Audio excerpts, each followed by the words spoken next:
दुर्दैवी घटनेमध्ये एका युवाचा जीव जाणं आणि खारघर सारख्या 21व्या शतकातलं शहर आम्ही ज्याला म्हणतो, अशा ठिकाणी अशा घटना घडणं हे खरं तर दुर्दैवी आहे. ही घटना हायवेवरती घडतात हे आम्ही बघतो, ते सुद्धा दुर्दैवीच आहे.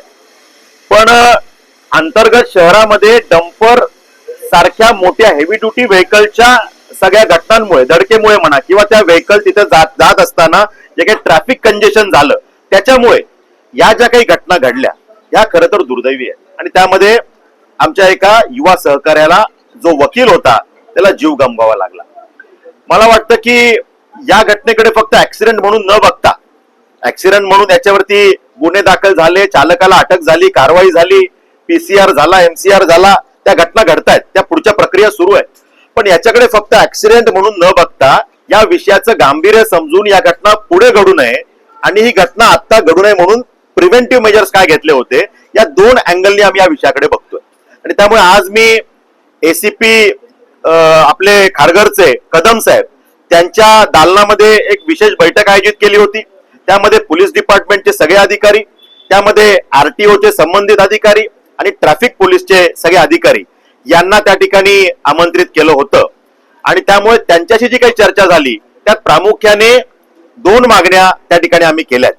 एक म्हणजे आपण या ज्या काही हेवी गाड्यांची वाहतूक शहरातून चालते, हे शहर काय अशा अवजड वाहनांच्या ट्रॅफिकिंगसाठी नाही बनवलं, त्यांच्या वाहतुकीसाठी नाही बनवलं. यांनी ही सगळी ट्रॅफिक, ही सगळी वाहतूक ही हायवेनी करावी, शहरामधून ही वाहतूक होऊ नये यासाठी तात्काळ कारवाई केली पाहिजे. हा पहिला विषय आम्ही मांडलाय.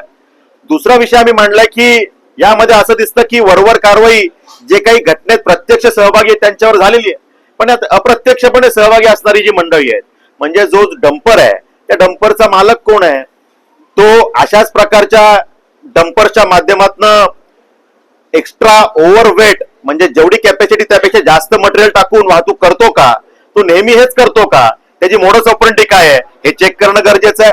आणि ही गाडी ज्या साईट वरून येत होती याचा प्रिन्सिपल एम्प्लॉयर कोण आहे, म्हणजे त्या साईट वरून ती गाडी जर भरून येते तर त्या कंपनीची किंवा त्या धनाढ्य व्यक्ती ज्याची ती साईट असेल त्याच्या अधिकाऱ्यांची, टीमची ही जबाबदारी नाही का की माझ्या साईट वरून जी गाडी भरून चालली आहे ती योग्य वजनाने जावी, तिथे नियम उल्लंघन होऊ नये, जेवढी त्या गाडीची कॅपॅसिटी आहे तेवढंच ते मटेरियल घेऊन जावं, ती गाडी कुठल्या मार्गाने जाणार आहे, तो ड्रायव्हर व्यवस्थित ती गाडी नेईल की नाही त्याच्यासाठी त्याला काही मार्गदर्शन करावं किंवा कमी ट्रॅफिकच्या वेळेमध्ये त्या गाड्यांची मुवमेंट करावी.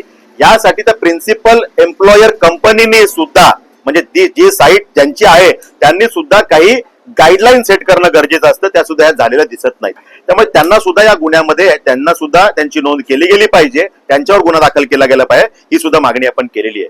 शेवटी यातून एक मेसेज जातो, या एका प्रकरणाने किंवा एकदा कारवाई करून काही सगळं चुकीचं घडणं बंद होणार नाही, पण यातून एक मेसेज असतो त्या सगळ्या डंपर चालकांना, त्यांच्या मालकांना, त्या ज्या साईटवर चालतात ते जे धनाढ्य मंडळी आहेत, या सगळ्यांना हा एक मेसेज असतो की कुछ भी चलता है, हे आता ह्यापुढे चालणार नाही. याच्यामध्ये कुठेतरी नियमावली सेट केली गेली पाहिजे आणि यासाठी आम्ही सगळे जबाबदार आहोत हे त्यांना कळलं पाहिजे.